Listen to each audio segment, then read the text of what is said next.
Okay, folks, let's get color correcting this little scene here with our multi-camera editing. You probably don't see the same thing I'm seeing. Let me just get to where you might be. And okay, so we have our multi-camera edit here. We just got done making sure that the sound was good. And now what we need to do is color correct all these shots so that they look the same. This footage was all shot in what's called log, and what that means is it tries to compress the highlights and the whites down so that you don't lose any of the whites or the highlights. It also tries to lighten up the shadows and blacks, and the reason why it does that is so that when you bring it up in the scope, you don't have any of your blacks losing data and you don't have any of your whites losing data. Now, the footage that you're dealing with right now, these MOV files, these are H.264 files. In the lesson I had MP4 files, but they ended up wreaking havoc once I did the color correction. I had to recompress them for you, so now they're MOVs. But the original footage is much less compressed and it has tons of color information, even though this looks totally gray and it's not very interesting to look at. There is a lot of color information in here. So we're going to do our best to color correct this compressed footage, but just know that when you get into more high bitrate footage, you'll be able to have a lot more control over the color correction. Looks like I've got some lumetri color on here. There we go. All right. So let's I'm going to go back into my one thing that happened to me when I was color correcting the MP4s was Premiere started to crash and with regularity, and then I wasn't able to even open up the project again. So if you run into this situation where your project crashes, Premiere doesn't open up properly and won't play video back anymore, what you have to do is reset your preferences for Premiere. The way you do that is when you open it up, you click on Premiere Pro, and before the little loading screen comes up, you have to hold down Option or Alt, and then that'll give you a little dialog box that says, do you want to reset your preferences? And you say yes. And then what that does is it kind of clears its brain so that it doesn't have to try and anticipate anything, because it got a little crisscross going. And as it tries to anticipate the footage, it just won't play it back because it's anticipating it based on a crash. So there's probably not a need to reinstall the software on your computer. You just need to reset those preferences so that you can play the video back. All right, so here we are. I am going to go to this first shot, this wide shot where we see both of them. And the reason for that is we're going to have other shots that we're going to color correct where it's just him or just her. But this wide shot serves as, if we color correct this one, then we know what he's supposed to look like in his close-up and what she's supposed to look like in her close-up. So I'm going to start with this wide one. And I'm going to, because I reset my preferences, I don't have my multi-camera viewer up here anymore. I might want to get that back so that I can see the two angles next to each other. But for right now, I just want to get this shot looking good. So I need to go up to my window panel and grab my lumetri scopes, because those are going to help me a lot. And then I'm going to just dock these right here next to the timeline, because I don't need a big timeline because I'm not editing right now. But I could just move this over here to get these bigger. Kind of make this a little bit bigger. All right. So there's two different ways you can do the lumetri. We've talked about this before. We can either do it if I have this selected, this clip comes up in the lumetri color for this instance of this clip in this timeline. If we went to the master shot, this isn't going to work because in here, this shot itself is actually this timeline with the two angles on it. So to make sure we're color correcting the master for a primary color correction, that's all we're getting into today is just the primary color correction and making this one shot look good. If we double click on it here in the project panel, then it'll come up in your source monitor. And then when you go to effects controls here, it shows that master is being corrected for color. Also, the master is loaded over here in Lumetri Color. So let's go to basic color correction. Lumetri has this really cool thing that it can do for setting white balance. And that is you just click here and you pick the whitest part on your screen. In this situation, I'm going to do the top of this green pillow, or this pillow, because the light coming from above his head is green. The light coming from this direction is more blue. So if you can see here, it's slightly more blue here and a little bit more green here.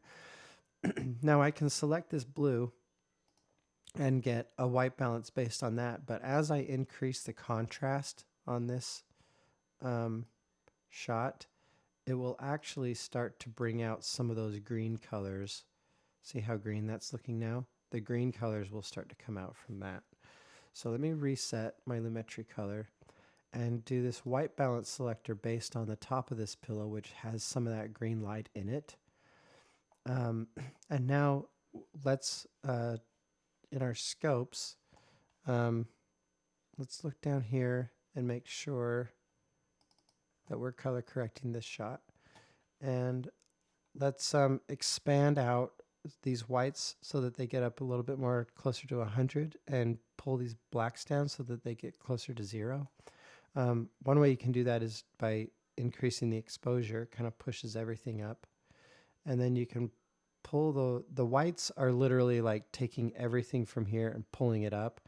The highlights will try to focus on this area and push this up and expand this area up. So it widens those highlights up a little bit.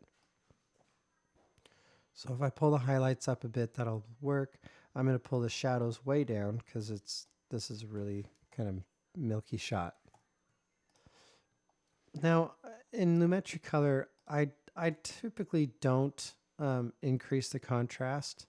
You can increase the contrast, but it just pushes stuff even farther from one end to the other. I don't want to do that. Now let me show you about compression. See how we're getting some of these little separating lines in here where there's like data that's kind of being lost. That's where the compression is. If this were the original footage, this would be totally smooth. You wouldn't see any of that. So, all right, let's go. Next, I'm going to save it because I don't want to lose my work. I'm going to go to my curves. I'm going to bypass creative because creative is like, you know, where you want to like load in a look or something like that. You know, like a film grain. But I'm going to just bypass that and go to curves. Now, this is where I like to do my contrast because you can control whether it's up in the highlights that you're adding some, kind of more in the mids that you're adding some. And then you can put another line here and you can just adjust way down in the blacks, or you can push those into some of the mids as well. So I actually prefer to adjust my contrast using curves. But now, if you look in their skin, she's got a bit of green still coming off of this light in her skin. And so I'm going to go down to my hue versus saturation. I'm going to put a mark right here in this green and a mark right here in this red. And these kind of orange to yellowish colors right here, these are skin tones. So I'm going to just make another one right here, pull the saturation of that down just a little bit. But because that was based on green, we don't want to just like desaturate that all the way. Otherwise, we're left with not very many colors. I'm going to do the same thing on the hue versus hue curve. And I'm going to actually adjust this so that I get a little bit more skin tone out of their skin tone. See, if I go here, it makes it super green. But if I push it up, it makes it purple. So if I go just a little bit right here, that actually helps their skin tones look a little bit more skin tony. They're actually kind of a little bit blue now. So it's like just really minute adjustments. And that's all I'm going to do. Okay. I could go crazy and do extra color correcting and stuff, but because you got compressed footage and we're just trying to make these look better than this. Okay. So that's the difference. We're just trying to make them all look the same. Now, it might be beneficial for me to go to, not that, get my multicam viewer up so that I can see both of these shots together. And using this as a reference, now I'm going to go to this shot, which is this B03, and go to my effects controls and start adding lumetri to this.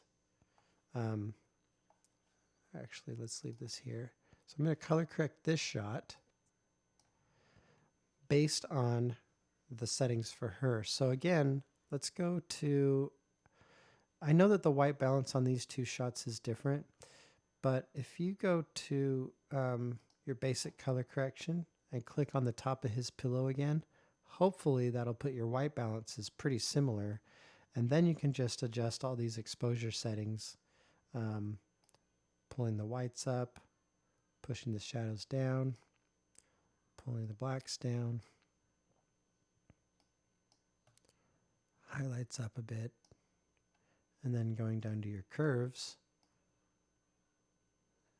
and adjusting him so that he has pretty similar look here between these two shots. See? Just a simple white balance and making similar curves. Now, in this shot right here, you can see his face is a little bit darker than maybe right here. So maybe I just pulled this down a little bit too far. Maybe I could pull this back out this way a little bit. Okay. And those look pretty similar. Now, you guessed it. We have camera A and camera B right here as well. Chances are pretty good if we take the settings for this first shot from this, go to effects controls. Sorry, go to effects controls for this one under the master, lumetri color. Copy that, go to the next shot and paste it. Now let's try the same thing with her. Go to her first shot, grab the lumetri control, lumetri color, copy that, go to the second shot, go to the effects controls, paste it, and those look pretty good too. Okay, so because the camera settings didn't change from take to take, those shots all match up pretty well. So the hardest thing was just getting camera A to match camera B, and then once you have that good match, as long as the camera had the same exposure from take to take, you're good. So now let's just watch our scene. I'm going to put lumetri up here. I'm going to go to effects controls. I'm going to turn off my multi-camera viewer. I'm going to make this bigger so we can all watch our scene. And hopefully we did a good job. So let's watch it. All right, how's the IV? Let's see how the dressing looks. Hasn't really been bugging me. That's good. It looks like it's curling up here a bit. Let's see. I think it's okay for now. Okay. Okay. All right. Happy color correcting, everybody. Have a good one.